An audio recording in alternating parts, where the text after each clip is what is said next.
আসসালামু আলাইকুম। কয়েকদিন পরেই তো রমজান মাস শুরু হয়ে যাবে। তো আজকে আমি তৈরি করব ভেজিটেবল চিকেন রোল। আর এই রোলটাকে আমি বানিয়ে সংরক্ষণ করব যেন রমজান মাসে আমি খুব সহজেই এটা ভেজে নিতে পারি।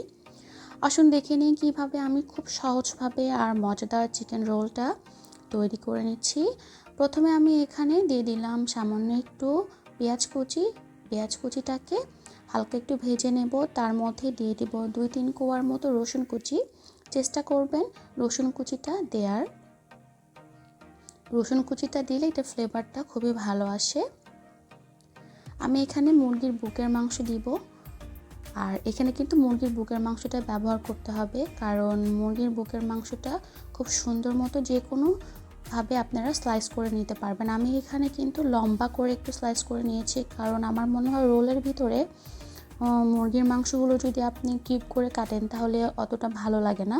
আমি এখানে একটু লম্বা করে কেটে নিয়েছি। আর এর মধ্যে দিয়ে দিলাম 1 টেবিল চামচ পরিমাণ সয়া সস আর হাফ চামচ পরিমাণ গোলমরিচের গুঁড়ো। আর দিয়ে দিচ্ছি স্বাদ মতো কাঁচামরিচ। আমি এখানে কোনো ধরনের আলু ব্যবহার করছি না, কারণ আমার কাছে মনে হয় ফ্রোজেন আইটেমে আপনারা যখন আলু ব্যবহার করেন তখন সেটা টেস্ট খুবই বাজে হয়ে যায় ফ্রিজিং করার পরে। তো আপনারা চেষ্টা করবেন ভেজিটেবল রোলের ভিতরে বা চিকেন ভেজিটেবল রোলের ভিতরে আলু ছাড়া অন্য সবজিগুলো ব্যবহার করতে। আমি কিছুক্ষণ মুরগির মাংসটা ভেজে নেওয়ার পরে এর মধ্যে দিয়ে দিলাম প্রায় 3 কাপ পরিমাণ গাজর কুচি। আমি গাজরটাকে একটু মোটা করে কেটেছি। এগুলোকে নেড়ে চেড়ে একটু ভেজে নেব। তারপরে দিয়ে দিচ্ছি স্বাদ মতো লবণ। লবণ দেওয়ার পরে এটাকে আবার একটু ভেজে তারপরে আমি এটাকে ঢেকে রান্না করব প্রায় 5 থেকে 7 মিনিটের মতো। তার মধ্যেই কিন্তু গাজর আর চিকেনটা প্রায় সেদ্ধ হয়ে যাবে।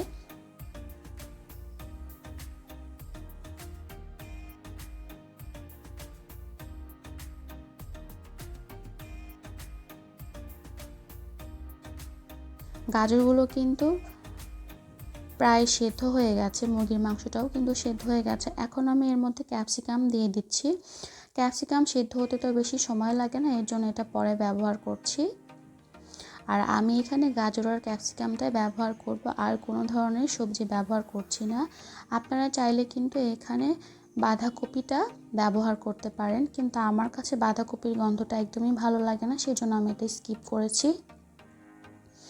এখন ক্যাপসিকাম দেওয়ার পর আরও কিছুক্ষণ রান্না করে নিয়েছি। দেখেন আমার ভেজিটেবল রোলের যে পুরটা সেটা কিন্তু প্রায় হয়ে গেছে। এখন আমি এটা নামিয়ে ঠান্ডা করে নিব। এখন আমি আরেকটা বোলের ভিতরে দিয়ে দিচ্ছি প্রায় 2 কাপ পরিমাণ আটা। 2 কাপের একটু কম দিয়েছি, পুরোপুরি 2 কাপ দিইনি, 1.25 কাপ বলতে পারেন। আর এর ভিতরে আমি দিয়ে দেবো 1/4 কাপ পরিমাণ চালের গুঁড়ো। চালের গুঁড়োটা দেওয়ার কারণে এই রোলটা অনেকটা কিন্তু ক্রিস্পি হবে। আর দিয়ে দিচ্ছি স্বাদ মতো লবণ আর হাফ চামচ পরিমাণ চিনি। এটার কারণে টেস্টটা খুবই ভালো আসবে। আপনারা চেষ্টা করবেন এখানে চালের গুঁড়োটা ব্যবহার করেন, তা না হলে আপনি যদি শুধু আটা ডিম দিয়ে যখন রোলের রুটিগুলো তৈরি করবেন তখন কিন্তু এটা একদমই নরম থাকে আর খেতে কিন্তু অতটা ভালো লাগে না। চালের গুঁড়োটা ব্যবহার করার কারণে রোলটা কিন্তু অনেকটা ক্রিস্পি হয় আর ভেতরটা থাকে একদম সফট। আমি এখানে নর্মাল টেম্পারেচারে দুধ দিয়ে ব্যাটারটা তৈরি করে নিব। কেউ চাইলে কিন্তু পানি দিয়েও করতে পারেন, কিন্তু একদম মজার করে তৈরি করতে চাইলে আপনাকে দুধটা অবশ্যই ব্যবহার করতে হবে। আর এখানে দিয়ে দিলাম একটা নর্মাল টেম্পারেচারের ডিম। এখন ডিমটাকে আটার সঙ্গে ভালো মতো মিশিয়ে নিব। আর আরও দুধ দিয়ে আমি একদম ব্যাটারটা তৈরি করে নিয়েছি। এরকম পাতলা করে ব্যাটারটা তৈরি করতে হবে, কারণ রোলের রুটিটা আপনি যত পাতলা করবেন এটা খেতে ততটাই ভালো লাগবে। আমার ব্যাটার কিন্তু তৈরি করা হয়ে গেছে। এখন আমি এগুলোকে বানিয়ে নেব। এখন একটা প্যানের মধ্যে আমি সামান্য একটু সয়াবিন তেল প্রথমে ব্রাশ করে নিচ্ছি, কারণ তেল ব্রাশ করে না নিলে রুটিগুলো কিন্তু ভালো হবে না। এখানে আমি চুলোর আঁচটা একদম মিডিয়ামে রেখে কিন্তু রুটিগুলো বানিয়ে নিতে হবে। প্রথমে আমি দিয়ে দিলাম একটা রুটির ব্যাটার। দিয়ে দেওয়ার সঙ্গে কিন্তু এভাবে ঘুরিয়ে নিতে হবে। আর কিছুক্ষণ পরে এরকম রুটিটা হয়ে গেলে তারপরে ওই পাশটাতে উল্টিয়ে দিব। দুইটা সাইডে আপনারা একটু করে ছেঁকে নেবেন, তা না হলে কিন্তু যখন একটার উপর আর একটা রুটি রাখবেন তখন কিন্তু গরমে অনেক সময় লেগে যেতে পারে। তো চেষ্টা করবেন দুইটা সাইডেই ভালো মতো ছেঁকে নেওয়ার। এভাবে আমি প্রত্যেকটা রুটি বানিয়ে নিলাম, আর বানিয়ে নেওয়ার পরে আমি সবগুলোকে একটা প্লেটে একটার উপর একটা রেখে দেব। দেখেন রুটিগুলো কিন্তু অনেকটা পাতলা করে বানিয়ে নিয়েছি। চেষ্টা করবেন যেন রুটিগুলো পাতলা হয়, কারণ মোটা রুটি দিয়ে কিন্তু রোলগুলো খেতে ভালো লাগে না। 2-3টা রুটি বানানোর পরে আপনারা একটু করে তেল ব্রাশ করে নেবেন, তাহলে রুটিগুলো খুব সুন্দর মতো তোলা যাবে।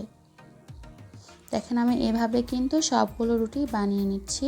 আমার কাছে মনে হয় এটাই সবচেয়ে সহজ সিস্টেম রোল বানানোর জন্য, কারণ আপনি যখন রুটি বেলে এটা বানাতে যাবেন তখন কিন্তু এটা খুব বেশি ঝামেলার হয়, আর এভাবে করলে খুব সহজেই কাজটা কিন্তু হয়ে যায়। এরকম করে রুটি ভাজার সময় দেখবেন রুটিগুলো হালকা একটু কিন্তু ক্রিস্পি ধরনের থাকবে, একদম বেশি ক্যাটকেটে থাকে না। দেখেন আমি সবগুলো রুটি বানিয়ে নিলাম। চালের আটা দেওয়ার কারণে এই রোলগুলো খেতে কিন্তু খুব বেশি মজার হবে। আর এখানে আমার এই চিকেন ভেজিটেবল রোলের যে পুরটা আমি তৈরি করেছিলাম ক্যাপসিকাম, গাজর আর চিকেন দিয়ে, সেটা কিন্তু প্রায় ঠান্ডা হয়ে গেছে। এখন আমি একটা রোল বানিয়ে নেব। আর আমি কিন্তু রোলটা বানানোর জন্য আমি একটা বাটির ভিতরে আটা আর পানি গুলিয়ে একটা গ্লু তৈরি করে নিয়েছিলাম, সেটা আমি ভিডিওতে দেখাইনি। আপনারা কিন্তু সবাই হয়তোবা সেটা জানেন কিভাবে সেটা বানাতে হয়, খুবই সহজ। আমি এভাবে প্রত্যেকটা রোল বানিয়ে নিচ্ছি, আর রোল বানানোর পরে এই শেষের অংশটাতে আমি গ্লুটা লাগিয়ে নিচ্ছি। এখানে কিন্তু আপনাকে গ্লুটা ব্যবহার করতে হবে, তা না হলে রোলগুলো কিন্তু খুলে যাবে। গ্লুটা অবশ্যই এখানে দিতে হবে। এভাবে আমি প্রত্যেকটা রোল কিন্তু বানিয়ে নিচ্ছি। আর বানিয়ে নেওয়ার পরে আমি একটা প্লেটের মধ্যে আমি সেগুলো সবগুলো একটা সাইডে রেখে দিচ্ছি। আর একটা রোল আমি বানিয়ে দেখাচ্ছি আমি কিভাবে ভাঁজ করলাম। প্রথমে 2 সাইড থেকে মুড়িয়ে দিব, তারপরে এটাকে একদম ফোল্ড করে নিব। এভাবে করলে রোলগুলো কিন্তু খুলে যাওয়ার কোনো সম্ভাবনা থাকবে না, আর ভিতরে কিন্তু কোনো ধরনের তেলও ঢুকবে না। আপনারা এভাবে রোল তৈরি করে কিন্তু 1 মাস পর্যন্ত ডিপ ফ্রিজে সংরক্ষণ করতে পারবেন। যখন খেতে ইচ্ছা করে জাস্ট বের করে ভেজে নিলেই হবে। দেখেন আমি সবগুলো রোল কিন্তু বানিয়ে নিয়েছি, এখন আমি ভেজে দেখাচ্ছি। মোটামুটি গরম তেলে আমি রোলগুলোকে দিয়ে দিলাম। একদম খুব বেশি হাই হিটে রেখে দেওয়া যাবে না, তাহলে খুব তাড়াতাড়ি উপরের পার্টগুলো কিন্তু একদম বেশি।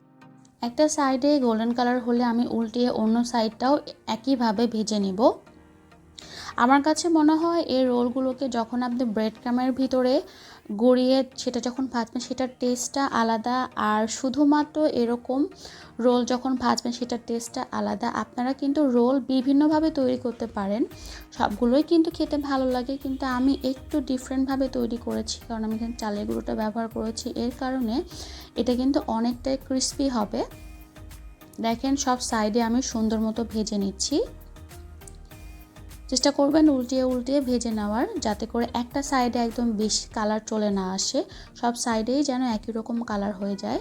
আমার রোলগুলো কিন্তু ভাজা হয়ে গেছে। এখন আমি একটা একটা করে তেল ঝরিয়ে সবগুলোকে উঠিয়ে নিচ্ছি।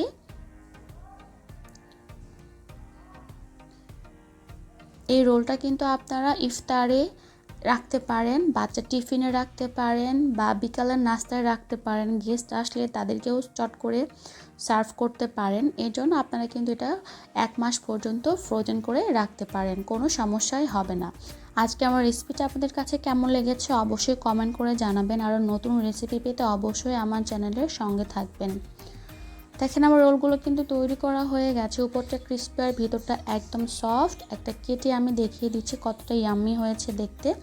আর আমি বাকি রোলগুলো কিন্তু একটা প্লেটে করে ডিপ ফ্রিজে রেখেছিলাম 3-4 ঘন্টার জন্য। এর মধ্যে কিন্তু রোলগুলো শক্ত হয়ে গেছে। এখন আমি এগুলোকে বক্সে করে রেখে দিব।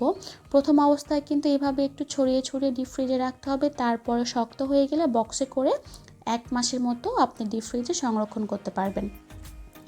আমার রেসিপিটা যারা এতক্ষণ দেখেছেন তাদেরকে অসংখ্য ধন্যবাদ। দেখা হবে নতুন কোনো পর্বে, সে পর্যন্ত ভালো থাকবেন। আল্লাহ হাফেজ।